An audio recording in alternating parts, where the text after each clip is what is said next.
দেখুন, কথাতেই আছে সবার একদিন সময় আসে, আপনার টাইম আয়েগা। ঠিক যেমন যে সমস্ত দেশ এতদিন ইন্ডিয়া আউট বলতো, তারাই আজ ইন্ডিয়ার ওপর নির্ভরশীল হয়ে পড়েছে। তালিকায় মালদ্বীপ, শ্রীলঙ্কা এবং অবশ্যই বাংলাদেশ।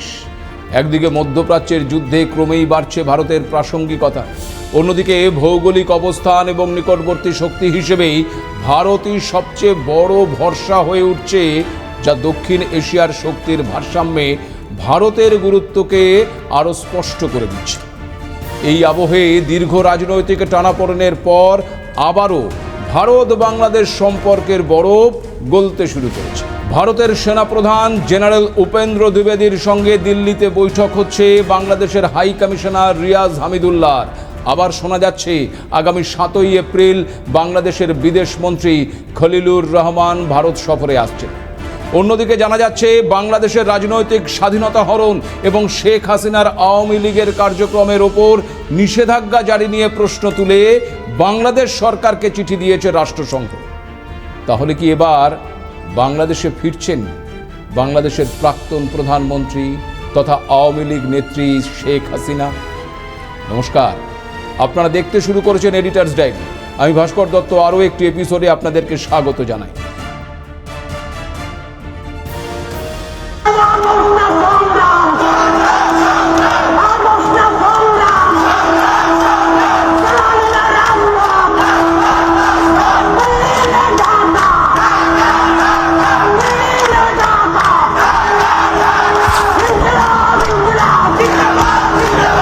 দিল্লি না ঢাকা, এই স্লোগান নিশ্চয়ই আপনাদের মনে আছে। বাংলাদেশে হাসিনা সরকারের পতনের পর এমন স্লোগান বারবার উচ্চারিত হতে দেখা গিয়েছিল তৎকালীন অন্তর্বর্তীকালীন সরকারের প্রধান উপদেষ্টা মোহাম্মদ ইউনূসের আমলে। কিন্তু এখন ইউনূসের জামানা শেষ। বর্তমানে বাংলাদেশের দায়িত্ব বিএনপির তারেক রহমানের কাঁধে। বিএনপি একটা সময় ভারত বিরোধী দল বলে পরিচিত হলেও তারেকের প্রত্যাবর্তনের পর থেকে কিন্তু পরিস্থিতি বদল হয়েছে। ভারতের সঙ্গে সুসম্পর্ক বজায় রাখার দিকেই ঝুঁকতে দেখা গেছে বাংলাদেশের বর্তমান প্রধানমন্ত্রী তারেক রহমানকে। কিন্তু মাস কয়েক আগেও তো পরিস্থিতি এমন ছিল না। বাংলাদেশের অলি গলি থেকে সোশ্যাল মিডিয়া সর্বত্রই ভারত বিদ্বেষের জিগির তুলতে দেখা গিয়েছিল তথাকথিত ছাত্র নেতা থেকে প্রাক্তন সেনাকর্মীদেরও। গলার জোরে ইন্ডিয়া বয়কট পর্যন্ত চলে গিয়েছিলেন তারা। কিন্তু গলার জোরে যুদ্ধ জয় যে হয় না, তা বোধহয় আজ খুব ভালো করেই টের পাচ্ছেন তারা। যে ভারতের বিরুদ্ধে এতকাল তারা স্লোগান তুলেছেন, সেই ভারতের কাছেই এবার নত হতে হচ্ছে ওই বাংলাদেশকে। আপনারা জানেন যে এই মুহূর্তে মধ্যপ্রাচ্যের অবস্থা একেবারে অগ্নিগর্ভ, আর সেই যুদ্ধের আবহে জ্বালানির সংকটে পড়েছে বাংলাদেশও। সরবরাহকারী প্রতিষ্ঠানগুলো সময় মতন তেল দিতে না পারায় বাংলাদেশের জ্বালানি মজুতে টান পড়েছে। কোনো রিপোর্টে আবার দাবি করা হয়েছে যে দেশে বর্তমানে মাত্র 10 থেকে 21 দিনের মতন জ্বালানি মজুদ অবশিষ্ট রয়েছে। তবে আপনাদের জানাই যে বাংলাদেশ তার জ্বালানি চাহিদার প্রায় 95% আমদানির ওপর নির্ভরশীল, আর যার বড় অংশই আসে ওই মধ্যপ্রাচ্য থেকে। হরমুজ প্রণালী বন্ধ হয়ে যাবার আশঙ্কায় এই সরবরাহ ব্যবস্থা চরম ঝুঁকির মুখে পড়েছে। গ্যাসের সরবরাহ তলানিতে এসে ঠেকায় বাংলাদেশে এখন ব্যাপক বিদ্যুৎ বিভ্রাট চলছে। দেশের অর্থনীতির প্রাণ শক্তি বস্ত্র এবং রেডিমেড পোশাক খাতও ডিজেলের ঘাটতির কারণে সমস্যার মুখে পড়েছে। আর জ্বালানি সাশ্রয় করতে তারেকের সরকার ইতিমধ্যেই কিছু কঠোর সিদ্ধান্ত নিয়েছে। যেমন সে দেশের সরকারি ও বেসরকারি বিশ্ববিদ্যালয়গুলো আপাতত বন্ধ ঘোষণা করা হয়েছে। জ্বালানি তেলের বিক্রিতে সীমা নির্ধারণ করা হয়েছে। অফিস ও আদালতের জন্য নতুন সময়সূচি ঘোষণা করা হয়েছে এবং রাত 9টার পর দোকানপাট বন্ধ করে দেওয়ার নির্দেশ দেওয়া হয়েছে। এই আবহে প্রতিবেশীর থেকে মুখ ফিরিয়ে নেয়নি কিন্তু ভারত। অতীতের তিক্ততা ভুলে ইতিমধ্যেই বাংলাদেশকে জ্বালানি পাঠিয়েছে ভারত। সাম্প্রতিক সময়ে ভারত থেকে বাংলাদেশে মোট 15,000 মেট্রিক টন ডিজেল পৌঁছেছে। আর এর মধ্যে গত 27শে মার্চ 5,000 টন এবং 28শে মার্চ আরও 6,000 টন ডিজেল পাম্পিংয়ের মাধ্যমে পাঠানো হয়েছে। মার্চের তথ্য অনুযায়ী আরও 7,000 মেট্রিক টন ডিজেলের একটি নতুন চালান ভারত বাংলাদেশ ফ্রেন্ডশিপ পাইপলাইনের মাধ্যমে সরবরাহ করা হয়েছে। এছাড়াও জ্বালানি সংকট মোকাবেলায় এপ্রিল মাসে ভারত বাংলাদেশকে আরও 40,000 মেট্রিক টন ডিজেল সরবরাহের প্রস্তাব দিয়েছে, যা বাংলাদেশ সরকারও আনুষ্ঠানিকভাবে গ্রহণ করেছে বলেই জানা যাচ্ছে। পরিস্থিতির ভয়াবহতা বিবেচনা করে বাংলাদেশ সরকার আগামী 4 মাসে পাইপলাইনের মাধ্যমে আরও অতিরিক্ত 50,000 থেকে 60,000 মেট্রিক টন ডিজেল সরবরাহের জন্য ভারতের কাছে অনুরোধ জানিয়েছে, যা বর্তমানে ভারত সরকার ইতিবাচকভাবে বিবেচনা করছে বলেই খবর। আশা করা হচ্ছে এই মাসের মধ্যেই এই জ্বালানি দিনাজপুরের পার্বতীপুর ডিপোতে পৌঁছবে। আপনাদের জানিয়ে রাখি যে এই জ্বালানি মূলত অসমের নুমালীগড় রিফাইনারি থেকে 131 কিলোমিটার দীর্ঘ ভারত বাংলাদেশ ফ্রেন্ডশিপ পাইপলাইনের মাধ্যমে দিনাজপুরের পার্বতীপুরের ডিপোতে সরাসরি পাঠানো হচ্ছে। আর এই ফ্রেন্ডশিপ পাইপলাইন বাংলাদেশের অংশের নির্মাণের জন্য একটি বড় অংশ অর্থাৎ প্রায় 285 কোটি টাকা ভারত সরকারি অনুমোদন দিয়েছিল। অন্যদিকে আবার মালদ্বীপের কথাই ভাবুন না, যারা আগে ভারতের সঙ্গে সম্পর্ক খারাপ করে চীনের দিকে ঝুঁকেছিল, তারাও এখন এই জ্বালানি সংকটে পড়ে ভারতের সাহায্য চাইছে। আপনারা জানেন যে তাদের অর্থনীতি মূলত পর্যটনের উপর নির্ভরশীল, কিন্তু বর্তমানে আন্তর্জাতিক পরিস্থিতির কারণে সেটিও বেশ ক্ষতিগ্রস্ত হয়েছে। ফলে জ্বালানির অভাব তাদের দৈনন্দিন জীবনকে একেবারে প্রায় থামিয়ে দিচ্ছে। তবে চীন ঘনিষ্ঠ মোহাম্মদ মইজুর মালদ্বীপের জন্য এখনও কিন্তু শিকে ছেড়েনি। তবে দিল্লির সূত্রে যে খবর পাওয়া যাচ্ছে তাতে তাদের আবেদনের বিষয়টিও ভেবে দেখছে নয়াদিল্লি। শ্রীলঙ্কার ক্ষেত্রেও একই অবস্থা দেখা যাচ্ছে। 2022 সালের অর্থনৈতিক সংকটের স্মৃতি কিন্তু এখনও তাজা, আর নতুন করে জ্বালানি সংকট তাদের আবার চাপে ফেলেছে। তখনও সেই ভারতের সাহায্য গুরুত্বপূর্ণ ছিল, আর এবারও ভারত দ্রুত জ্বালানি পাঠিয়ে তাদের পাশে দাঁড়িয়েছে। গত 28 মার্চ ভারত শ্রীলঙ্কায় মোট 38,000 মেট্রিক টন জ্বালানি পাঠিয়েছে।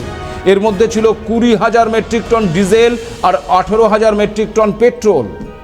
শ্রীলঙ্কার প্রেসিডেন্ট দিশা নায়েকে এই দ্রুত সহায়তার জন্য ভারতের প্রতি কৃতজ্ঞতা প্রকাশ করেছেন। আর এখানে আপনাদের একটা বিষয় একটু ছোট্ট করে জানিয়ে রাখি যে 2022 সালে শ্রীলঙ্কা তাদের ইতিহাসের সবচেয়ে ভয়াবহ অর্থনৈতিক সংকটের মুখোমুখি হয়েছিল। দেশটিতে বৈদেশিক মুদ্রার ভাণ্ডার প্রায় ফুরিয়ে যাওয়ার ফলে তারা নিত্য প্রয়োজনীয় পণ্য যেমন জ্বালানি, খাবার, ওষুধ এ সমস্ত আমদানি করতে পারছিল না। এই পরিস্থিতিতে সেদেশে তীব্র জ্বালানি সংকট, দীর্ঘ বিদ্যুৎ বিভ্রাট, খাদ্যদ্রব্যের ঘাটতি এবং মূল্যবৃদ্ধি দেখা দেয়। সাধারণ মানুষের জীবনযাত্রা কঠিন হয়ে ওঠে এবং দেশ জুড়ে বিক্ষোভ শুরু হয়। এই সংকটের পেছনে কয়েকটি কারণের মধ্যে অন্যতম ছিল চীনের কাছ থেকে বড় বড় প্রকল্পের জন্য ঋণ এবং ভুল অর্থনৈতিক নীতি। সংকট এতটাই তীব্র হয়েছিল যে শ্রীলঙ্কার তৎকালীন প্রেসিডেন্ট গোটাবায়া রাজাপাকসে দেশ ছেড়ে পালাতে বাধ্য হয়েছিল। এরপরেই সরকার পরিবর্তন হয় এবং নতুন নেতৃত্বে পরিস্থিতি সামাল দেওয়ার চেষ্টা শুরু হয়। আর সেই সময় ভারত প্রতিবেশী প্রথম বা নেভারহুড ফার্স্ট এই নীতির আওতায় দ্রুত এবং বিশাল অঙ্কের সহায়তা নিয়ে এগিয়ে গিয়েছিল, যার পরিমাণ ছিল প্রায় $4 বিলিয়ন। এছাড়াও ভারত কয়েক দফায় কয়েক লক্ষ মেট্রিক টন ডিজেল এবং পেট্রোলও পাঠিয়েছিল। জ্বালানির পাশাপাশি ভারত প্রচুর পরিমাণে চাল, চিনি এবং জরুরি ওষুধ সরবরাহ করেছিল, যাতে দেশটিতে মানবিক বিপর্যয় এড়ানো যায়। শুধু তাই নয়, শ্রীলঙ্কা যাতে বিদেশ থেকে নিত্য প্রয়োজনীয় পণ্য কিনতে পারে সেজন্য ভারত কয়েক $বিলিয়ন লাইন অফ ক্রেডিট বা ঋণ সুবিধাও দিয়েছিল। পাশাপাশি ভারত IMF এর কাছে শ্রীলঙ্কার জন্য দ্রুত বেল আউট প্যাকেজ নিশ্চিত করতে জোরালো কূটনৈতিক সমর্থনও জুগিয়েছিল। আর বর্তমানে মধ্যপ্রাচ্যের যুদ্ধের প্রভাবে যখন শ্রীলঙ্কা আবারও সেই জ্বালানি সংকটে পড়েছে, তখন ভারত থেকে আসা নতুন 38,000 মেট্রিক টন জ্বালানি তাদের বড় স্বস্তি দিচ্ছে। অর্থাৎ একটা বিষয় খুব পরিষ্কার যে সংকটের সময় প্রতিবেশী দেশ হিসেবে ভারতের ভূমিকা সবসময় গুরুত্বপূর্ণ। সব মিলিয়ে বোঝা যাচ্ছে বাস্তবে এই অঞ্চলের দেশগুলো যেমন বাংলাদেশ, শ্রীলঙ্কা বা মালদ্বীপ, ভারত তাদের জন্য কিন্তু খুবই গুরুত্বপূর্ণ। সংকটের সময় ভৌগোলিক অবস্থান এবং নিকটবর্তী শক্তি হিসেবেই ভারতই সবচেয়ে বড় ভরসা হয়ে উঠছে, যা দক্ষিণ এশিয়ার শক্তির ভারসাম্যে ভারতের গুরুত্বকে আরও স্পষ্ট করে তুলছে। একই সঙ্গে আন্তর্জাতিক স্তরেও ক্রমশ ভারতের ভূমিকা প্রাধান্য পাচ্ছে। যেমন মধ্যস্থতাকারী হিসেবে শত চেষ্টার পরেও পাকিস্তান সফল না হলেও ইসরায়েল সৌদির প্রাক্তন রাষ্ট্রদূত এক্ষেত্রে ভারতকেই মধ্যস্থতাকারী হিসেবে এগিয়ে রাখছেন। আর বিশ্বের দরবারে ভারতের ভূমিকার প্রাসঙ্গিকতা উপলব্ধি করেই বর্তমানে ভারতের সঙ্গে সখ্যতা বজায় রাখতে চাইছে বাংলাদেশ। কিন্তু বাংলাদেশ থেকে বিতাড়িত প্রধানমন্ত্রী শেখ হাসিনাকে কেন্দ্র করে দিল্লি এবং ঢাকার সম্পর্ক কোন খাতে বইবে? কেন বাংলাদেশ এবং ভারতের মধ্যে একাধিক হাই প্রোফাইল হাই ভোল্টেজ বৈঠক? তাহলে কি শীঘ্রই বাংলাদেশে ফিরছেন প্রাক্তন প্রধানমন্ত্রী শেখ হাসিনা? আপনাদের জানিয়ে রাখি যে এবার দিল্লিতে ভারতের সেনাপ্রধান জেনারেল উপেন্দ্র দ্বিবেদীর সঙ্গে সাক্ষাৎ করেছেন বাংলাদেশের হাই কমিশনার রিয়াজ হামিদুল্লাহ। ভারতীয় সেনার এক ফেসবুক পোস্টে এই সাক্ষাতের বিষয়টি নিশ্চিত করা হয়েছে। পোস্টে লেখা হয়েছে, ভারতে নিযুক্ত বাংলাদেশের হাই কমিশনার এম হামিদুল্লাহ সেনাপ্রধান জেনারেল উপেন্দ্র দ্বিবেদীর সঙ্গে সাক্ষাৎ করেছেন। নয়াদিল্লির সাউথ ব্লকে অনুষ্ঠিত এই বৈঠকে দুই দেশের মধ্যে দ্বিপাক্ষিক প্রতিরক্ষা সহযোগিতা আরও জোরদার করার বিষয়ে আলোচনা হয়েছে বলেই খবর। পাশাপাশি দক্ষিণ এশিয়ায় আঞ্চলিক শান্তি এবং স্থিতিশীলতা রক্ষায় দুই দেশের সামরিক বাহিনীর মধ্যে আরও গভীর সমন্বয় এবং সহযোগিতার পথ খোঁজা হয়েছে ওই বৈঠকটাতে।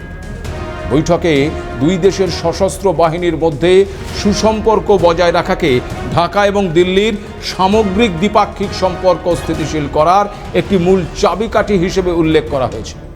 এমনকি বৈঠক শেষে বাংলাদেশের হাই কমিশনার রিয়াজ হামিদুল্লাহ নিজের এক্স পোস্টে এই বৈঠককে ইতিবাচক বলে জানিয়েছেন।